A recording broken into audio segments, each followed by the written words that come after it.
palavrinha a mais aqui. Ela coroará todas as outras. A regeneração do espírito, a santificação da alma, não são suficientes no eterno propósito de Deus relacionado à sua igreja. O adorno dos nossos corpos com um corpo glorioso é coroa e clímax da nossa grande e bendita salvação. Então essa é a salvação preparada para revelar-se apenas no último tempo.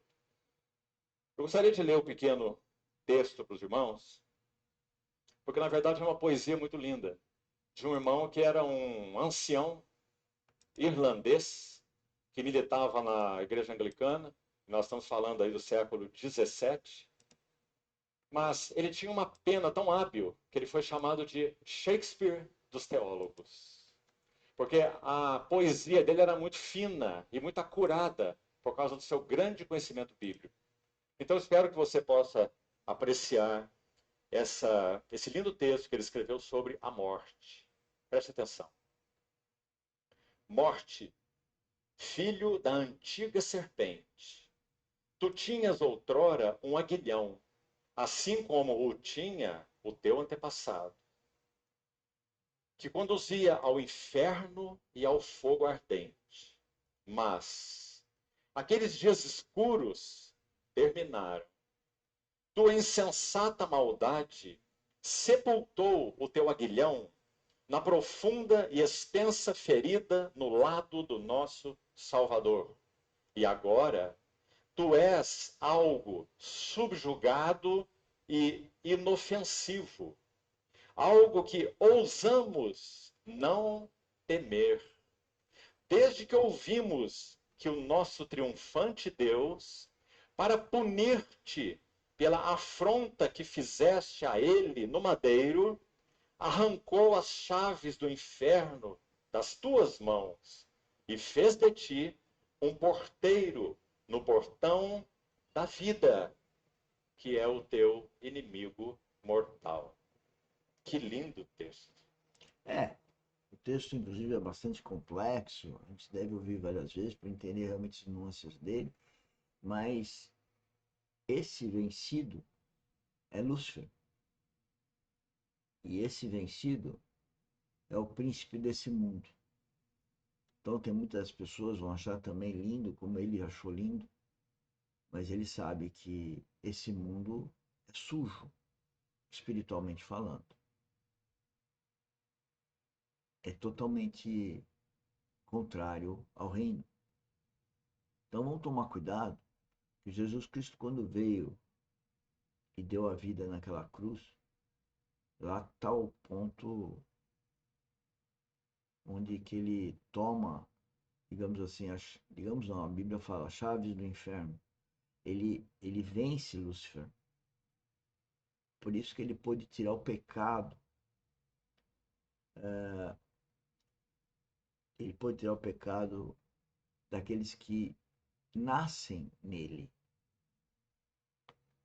Quem não nasceu de novo não foi tirado do pecado. Mas aquele que nasceu de novo, as coisas erradas que fez, aquele que não nasceu de novo, agride o novo nascido pelos erros que cometeram. Mostrando claramente a posição de um, de estar no reino, a certeza que foi perdoado, e do outro, que ataca e não percebe que não nasceu de novo, senão não atacaria. Isso me dá tristeza, porque a gente adverte, e a função da academia é advertir. Ontem estávamos fazendo uma live sobre advertência, e as pessoas mal ouvem-nos, mal refletem sobre tudo que a gente está trazendo aqui na academia e no dia a dia, no relacionamento com essas pessoas tão amadas, mas tão distantes da verdade, do caminho, da vida verdadeira que é Cristo. Ele escreve se referindo à morte, com essas maravilhosas palavras. Olha o final do texto. Fez de ti, se referindo à morte, um porteiro no portão da vida, que é o teu inimigo mortal. Louvado seja o nome do Senhor.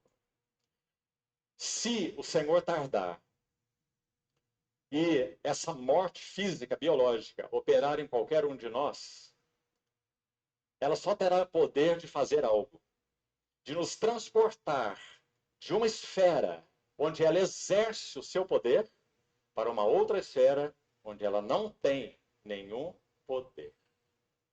Por isso, um irmão também do passado já disse assim: a morte dos santos, ela foi feita em Cristo, mensageira de bem-aventurança eterna.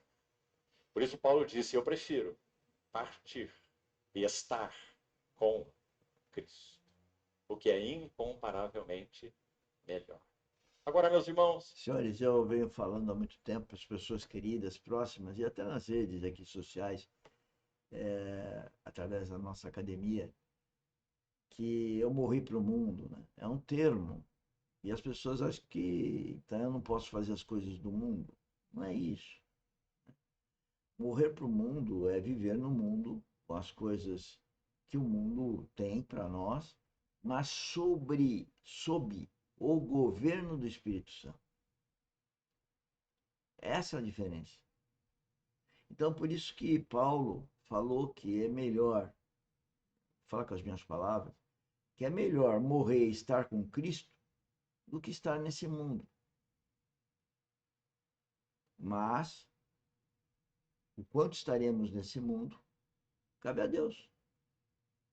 Paulo também fala que queria acabar a carreira dele encarnado, para então passar a esperar para a Nova Jerusalém, vida eterna.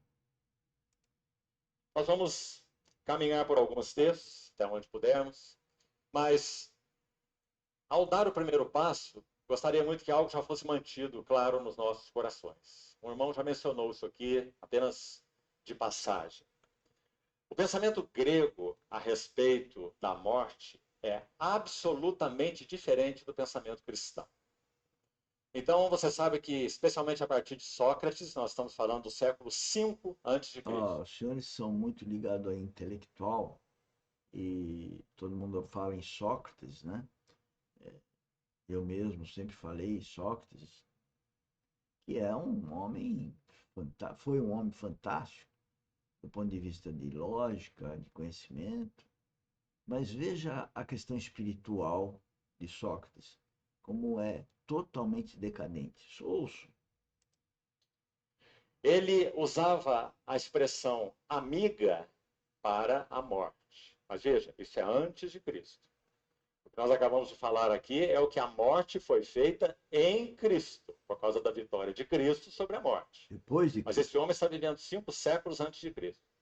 Então, por causa da ênfase do pensamento grego, eles entendiam então que a alma era imortal, a ênfase da filosofia grega era a imortalidade da alma.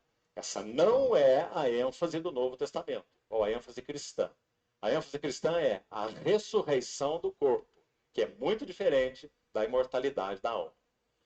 Porque eles enviam... Sócrates e pensamento lá da época, né? Era a imortalidade da alma. E o nosso, do reino, não é isso, né? Na verdade, o novo corpo. Ouve de novo. Incomparavelmente melhor.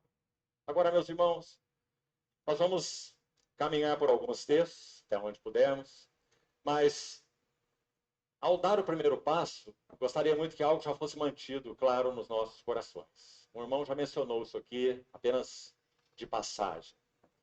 O pensamento grego a respeito da morte é absolutamente diferente do pensamento cristão. Então, você sabe que, especialmente a partir de Sócrates, nós estamos falando do século V a.C., ele usava a expressão amiga para a morte. Mas veja, isso é antes de Cristo. O que nós acabamos de falar aqui é o que a morte foi feita em Cristo, por causa da vitória de Cristo sobre a morte. Mas esse homem está vivendo 5 séculos antes de Cristo. Então, por causa da ênfase do pensamento grego, eles